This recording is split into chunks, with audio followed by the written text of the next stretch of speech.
फिर दिन हुआ पुरानी रात का, करे सौ शुक्र हम खुदा की जात का, खुदा की जात का, नया फिर दिन हुआ।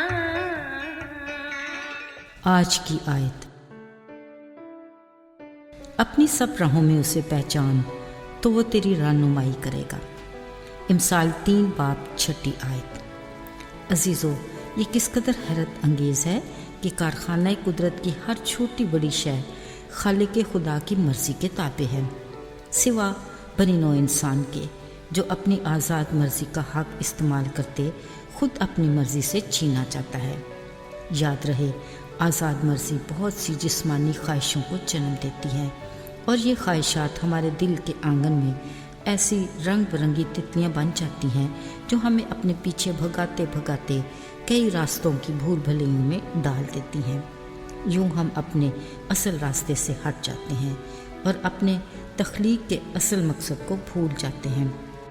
अजीज़ों, हमारी ये कैफियत उस शरीर अबलीस की ख्वाहिश के ऐन मुताबिक है, इसलिए वो हर उस राह में घात लगाए बैठता है जो हमारी नाकस अकल और महदूद सोच की बदौलत हमें सीधी मालूम होती है।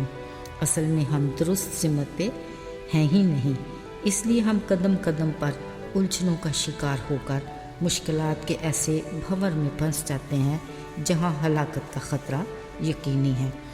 अजीज़ों, हमारी जिस्मानी ज़िंदगी के इख्तिताम के बाद 2 ही मंजिलें हैं, दोज़ख या जन्नत। हमें अपनी जिस्मानी ज़िंदगी ही में इसका फ़ैसला करना है ताकि हम अपने लिए दुरुस्त रास्तों का इंतखाब कर सकें। अगरचे इन रास्तों का इंतखाब इंसान खुद करता है, फिर भी खुदा का कलाम इन मंजिलों के रास्तों के बारे में आगाह करता है कि एक चौड़ा और कुशादा रास्ता है जिस पर जाने वाले बहुत से हैं। अगरचे इसकी मंजिल हलाकत है, मगर इस रास्ते पर मुसाफिरों को गाइड करने वाला अबलीस है जो बड़ी महारत से इन रास्तों को दिलकश और खुशनुमा बनाता है ताकि मुसाफिर पूरी आज़ादी के साथ भरपूर लुत्फ़ उठा सके। वो लोगों को सुहाने सपने दिखाता है। उसका कहना है कि ज़िंदगी एक बार ही तो मिलती है, जी भर के ऐश करो, कल की किसको खबर कि क्या हो। और फिर आज़ाद मर्जी जीने वाला इंसान वही करता है जो उसका मन चाहता है। अजीज़ों, दूसरा रास्ता सुकड़ा है जो ज़िंदगी को पहुंचाता है। इसके मुसाफिर बहुत कम हैं। इस रास्ते का गाइड खुद मसीह है, अगरचे इस रास्ते का सफ़र कठिन है और ये रास्ता मुश्किलात और ख़तरों से भरा है, लेकिन कलाम में लिखा है कि जो आखिर तक बर्दाश्त करेगा कामयाब वही होगा। अजीज़ों, इस तंग रास्ते को गाइड करने वाले ने ये दावा किया है कि राह, हक और ज़िंदगी मैं हूँ, कोई मेरे वसीला के बगैर बाप के पास नहीं आ सकता। इसलिए बतौर मसीही हमें इसी माहिर गाइड यानी यीशु की ज़रूरत है और उसी का कलाम हमारे कदमों के लिए चिराग और राह के लिए रोशनी है और यही कामयाबी के साथ दुरुस्त मंजिल पर पहुँचने की ज़मानत है। अजीज़ों, बिलाशुबा ज़िंदगी एक बार ही मिलती है और ये भी दुरुस्त है कि ज़िंदगी देने वाले ने हमें आज़ाद मर्जी पर छोड़ा, मगर नताइज के हम खुद ज़िम्मेदार हैं। खुदा का कलाम हमें ख़बरदार करता है कि ए जवान, तू अपनी जवानी में खुश हो और उसके अयाम में अपना जी बहला और अपने दिल की राहों में और अपनी आँखों की मंसूरी में चल, लेकिन याद रख कि इन सब बातों के लिए खुदा तुझे अदालत में लाएगा। अजीज़ों, इसी आयत की रोशनी में हम अपनी मंजिल का तयन कर सकते हैं।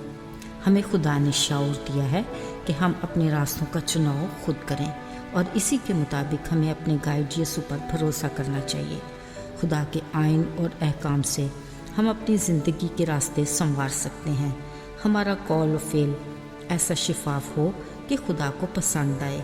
हमें कामिल यकीन हो कि हम हमेशा की ज़िंदगी के हकीकी हकदार हैं। आइए दुआ करें। आए खुदा, हम तेरे शुक्रगुजार हैं कि तू हमारा ऐसा रहनुमा है जिस पर हम मुकम्मल भरोसा कर सकते हैं। हमें तौफीक दे कि हम अपनी ज़िंदगी के हर पहलू के लिए तेरे कलाम से आगाही लें تاکہ تجھ میں محفوظ رہیں. ہمارے ایمان کو بڑھا تاکہ تیرے حضور سے ہمارے لیے ہر روز تازگی کے دن آتے رہیں. یسوع کے نام سے مانگتے ہیں اور ایمان سے پا لیتے ہیں. آمین.